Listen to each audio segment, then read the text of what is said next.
So I spoke to Anu before the show, and she said a very specific quote, which was find the one bottleneck that's throttling speed and unlock it. Yeah.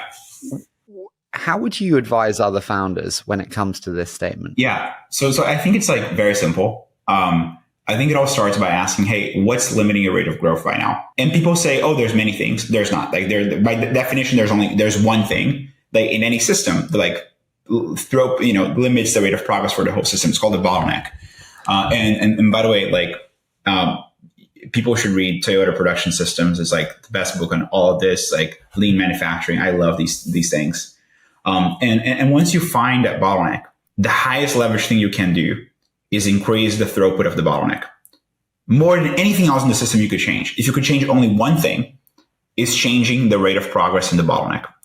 What does that mean, the rate of progress in the bottleneck? Just so I understand. So for example, like you can ask yourself, well, like, hey, what is my bottleneck right now? My bottleneck could be, well, I don't have, for example, Brex in 2021, our bottleneck was we didn't have an enterprise product, right? So we were limited in the kinds of customers we could serve.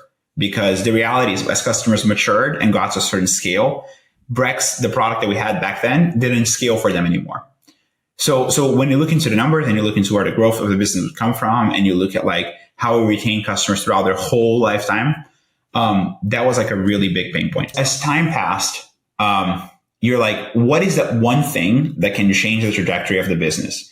And the one thing is building an enterprise product, because if you don't have an enterprise product, there's nothing you can do. You can have the best sales team, you can have the best marketing, you can have the best everything. But if the product is not truly great, you can't unlock the next growth phases of the company.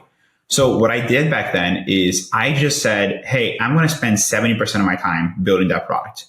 And I just like delegated everything else of like day-to-day management of the company to my team. And I just spend like, 60, 70% of my time writing APIs of the engineers on like how would the enterprise product work, how would the platform that we're building would work, how would all of that come to place.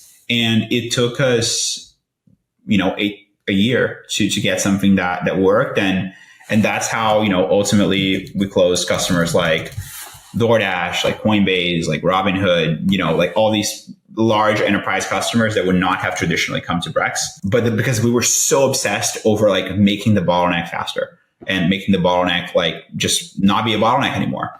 And I think the reason this is meaningful is because as you do that, you can allocate and marshal a disproportionate amount of resources into that bottleneck.